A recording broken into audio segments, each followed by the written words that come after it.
Bitcoin has just hit all-time highs yet again, and the parabolic cycle is here. If history holds, the next 6 to 9 months could change everything, but most people either miss it or mess it up. So here's what this phase actually means and what you should do right now to avoid regret and secure your financial freedom.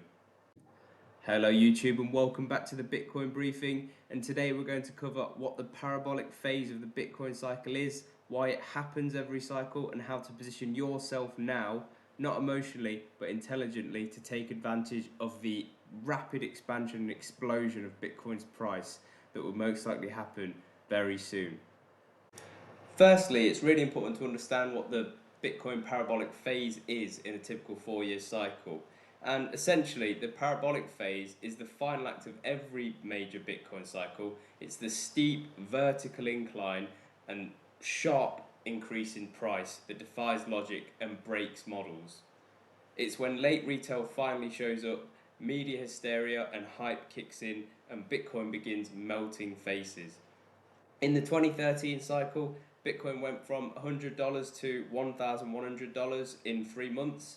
In the 2017 cycle, Bitcoin went from around 5k to 20k in 8 weeks. In 2020, 20k to 64k in under 5 months, and so on.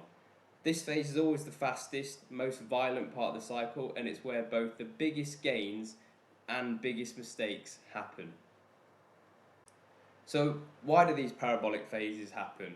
And essentially it's for 2 reasons. It's investor psychology and supply and demand mechanics. First, psychology.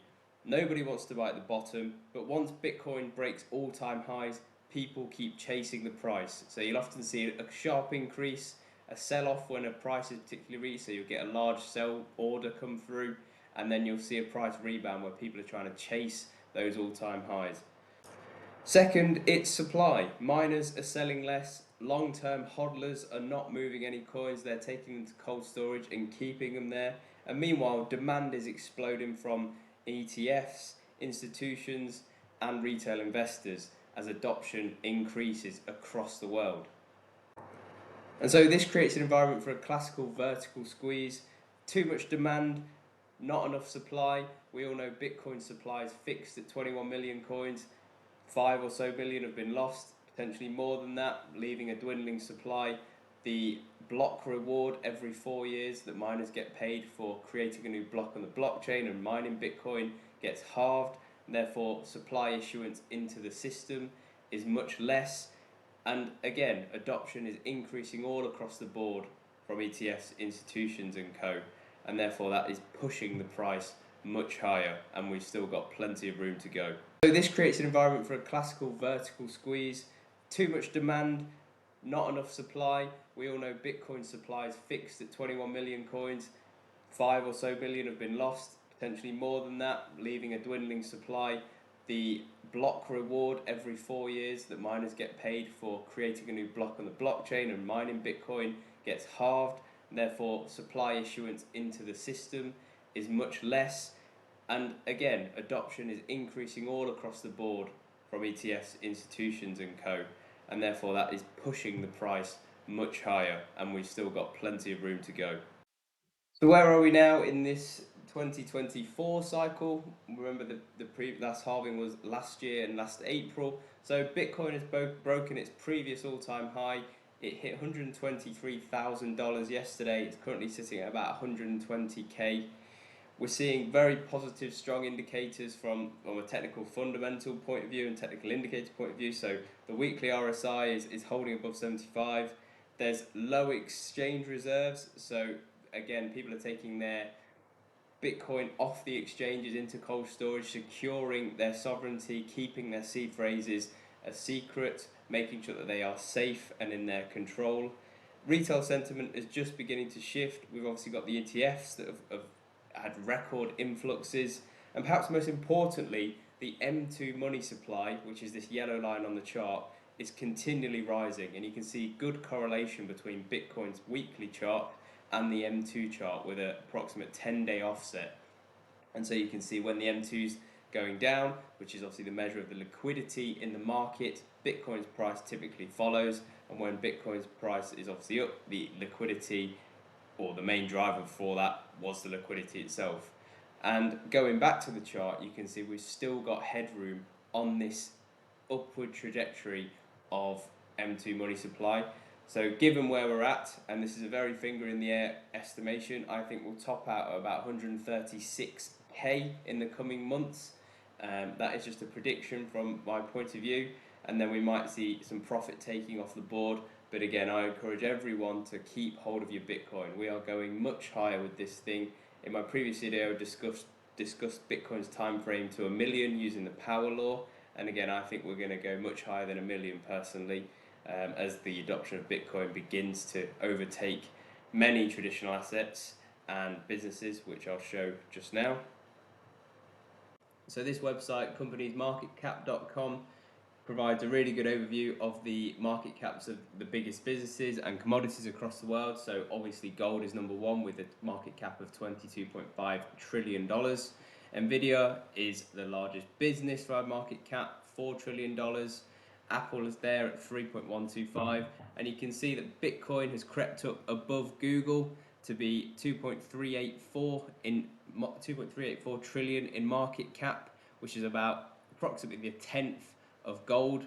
And for Bitcoin to reach parity with gold, would therefore need to about 10x the price. So Bitcoin's value would be about $1.2 million a coin when we reach parity with gold, which I believe is a matter of when and not if. Bitcoin is digital gold. It has all the best attributes of gold and more, and I'm going to be doing a video comparing the two coming up very soon, so please watch out for that. So with Bitcoin exploding to new record prices every single day, here's what I would do in this cycle to avoid mistakes. It's the most dangerous part of the cycle, not because Bitcoin crashes, but because people lose discipline and chase profit. Here's what I recommend. It's not financial advice, but it's cycle tested principles. So I would have a plan and make sure you're not emotionally attached to it. If you currently employ a DCA strategy, a dollar cost average strategy, which I covered in one of my previous videos, I would stick to it. Make sure that's set to automated. I really implore to use strike.com, as that charges no fees, and that's by Jack Mallers. After the first couple of buys, I believe it is, if you set a day buy on DCA, I think it's fee free after 7 days. If it's a weekly buy, I think it's free from the second week. And again, it's just all automated, so it comes straight out of, or you fund your account, and the system buys the Bitcoin automatically on a set day of which you choose.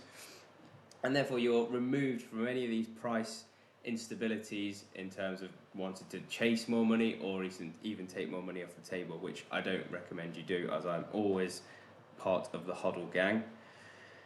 I would try to stay grounded. This phase will make you feel like you're a genius as Bitcoin's price keeps going up. It it will never end, and you'll continually get new record highs on your portfolio. But remember, history has told us different things, where Bitcoin has suffered significant drawdown, 60, 70, 80%, and that may happen again. A lot of people don't think so with institutional adoption, like the BlackRock ETF giving record inflows to the Bitcoin ecosystem. However, Bitcoin network, should I say. However, please be mindful and just make sure that you're aware that that could happen in terms of a crash to 60, 70, 80%. Zoom out on the monthly chart. So that's what I've just done and shown you, where you can see these parabolic expansion phases, but you can also see the rapid drawdowns and crashes, or crypto winters. We may go through one of those, but if we do, if you're a truly believer in Bitcoin and you understand the mechanics of Bitcoin, you've done the research, you've put 100 hours of work in, you've read the Bitcoin Standard, you've read the big print, you've read Broken Money, you've listened to podcasts from a lot of different YouTubers. Rajat Soni and Robin Sayre are two really good YouTubers who have a lot of guests on their shows, and I would implore you to go listen to their podcasts and watch their YouTube videos to build your conviction and really keep you strong through some of those difficult times that are most likely coming our way. However, you've got to remember that historically, look at what Bitcoin has done. It has always gone up, and in the words of Michael Saylor, it's going up forever, Laura. And that's where I'm going to leave it for today, guys. If you found this video helpful, please like, comment and subscribe. What are your price predictions for Bitcoin at the end of this parabolic cycle? Do you think there's going to be a crypto winter or a 60, 70, 80% drawdown? Let me know in the comments. And as usual, thanks for watching.